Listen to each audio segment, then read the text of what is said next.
कल का जो मुख्यमंत्री द्वारा सदन में एक जो वक्तव्य आया, जिसके कारण हम और तमाम खतियानधारी जो झारखंडी है,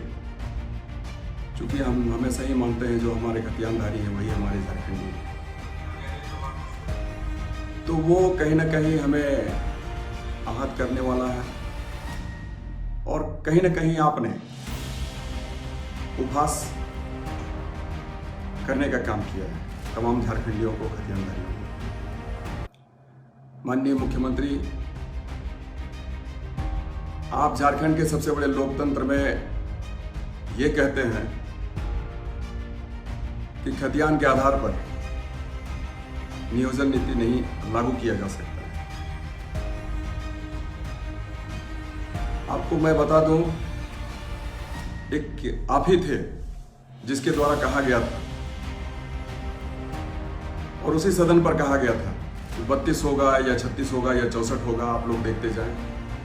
तो इस तरीके से बात करके आपने कहीं ना कहीं खतियानधारियों के दिलों में एक जगह बनाने का काम किया था कि आने वाले दिनों में हमारे खतियान आधारित स्थानीय नीति और नियोजन नीति लागू किए जाएंगे। परंतु आपने जो बयान दिया कि खतियान के आधार पर कभी स्थानीय नीति नहीं बनाया जा सकता है और अगर बनेगा तो कोर्ट में मामला फंसेगा, ये भी पूरी तरीके से हास्य पर, क्योंकि आप भी जानते हैं मुख्यमंत्री महोदय कि सबसे बड़ी विधायिका होती है, उसके बाद ही न्यायपालिका होती है, और अगर कहीं पर मामला पेच में फंसता है तो उस आधार पर आप कानून बना सकते हैं और उसका अनुपालन न्यायपालिका करेगी। परंतु आपने जो इस तरीके से बयान दिया, हम झारखंडियों को कहीं ना कहीं आपने अपमान करने का काम किया है, खतियानधारियों को आपने अपमानित करने का काम किया है, और ये आपको कभी खतियानधारी झारखंडी माफ नहीं करेंगे। मुख्यमंत्री महोदय, ये जो 21 वर्ष का समय बीत चला, वो भी विधानसभा में, राज्य के सर्वोच्च सदन में पहुंचकर ऐसी बातों को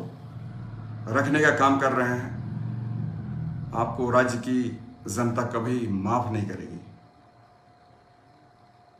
आप में इच्छा शक्ति होनी चाहिए मुख्यमंत्री महोदय, आप में वो इच्छा शक्ति नहीं है, और आने वाले दिनों में जनता दिखाएगी खतियानी ताकत, आप देखेंगे और दुनिया भी देखेगी कि आखिर खतियानियों की ताकत कितनी है। आपने छेड़ने का काम किया है मुख्यमंत्री महोदय, आपको कभी खतियानी माफ नहीं करेंगे। मैं तो मैं हूं, पर खतियानधारी जिनके हाथों में भी खतियान है, क्योंकि खतियान वाले लोग ही हमारे झारखंडी हैं, इसके अलावा कोई हमारा झारखंडी नहीं बन सकता है। आपको कभी माफ नहीं करेंगे और आपके जो इतिहास लिखे जाएंगे वे काले अक्षरों में लिखे जाएंगे। खतियानी साथियों, हमारे भाइयों बहनों, जिनके हाथों में है खतियान, आपको एक जंग लड़नी है, एक लड़ाई लड़नी है। जिस तरीके से हमारे पूर्वजों ने अंग्रेजों को भगाने का काम किया, सिद्धू कान्हू, चैन भैरव जैसे लोग, नीलांबर पीतांबर जैसे लोग, हमारे वीर बिरसा जैसे लोग, रघुनाथ महतो जैसे लोग ने अंग्रेजों को भगाने का काम किया है, ठीक उसी तरीके से हमारे झारखंडी आंदोलनकारी साथियों ने हमें हमारा झारखंड दिलाने का काम किया है। एक लड़ाई आपको लड़नी है झारखंडियों के लिए, ताकि हमारे एक एक माटी पुत्र और पुत्रियों को जो खतियानधारी हैं उनके हाथों को रोजगार मिल सके। हमारा एक एक बच्चा चपरासी भी बनेगा, टीचर बनेगा, दारोगा बनेगा, डीसी बनेगा, डीएसपी बनेगा, एसपी भी बनेगा, विभाग का सचिव भी बनेगा,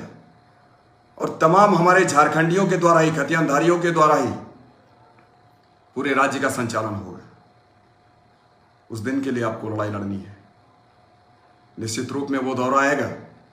और एक एक खतियानधारियों के द्वारा ही हमारा झारखंड संचालित होगा, और ऐसे ऐसे लोग जो सदन का हिस्सा बनते हैं जाके गूंगे बनकर चुप बैठते हैं, उनको उसके मुंह में तमाचे जड़ने का काम करना है। कल तो हमने देखा, उसकी कार्रवाई को भी हमने देखा, कैसे मुख्यमंत्री जी कह रहे थे और कुछ एक साथी जो थे, जो सदन के सम्मानित साथी हैं, मेज थपथपा रहे थे, और बाकी जो खतियानधारी लोग हैं, जो झारखंडी हैं, माटी पुत्र कहे जाते हैं, वो चुपचाप सर झुकाकर बैठे हुए थे। तो ऐसे गूंगों को भी हमारी खतियानधारी कभी माफ नहीं करेंगे। बस आप लोग आगे बढ़ें, आने वाला दौर आपका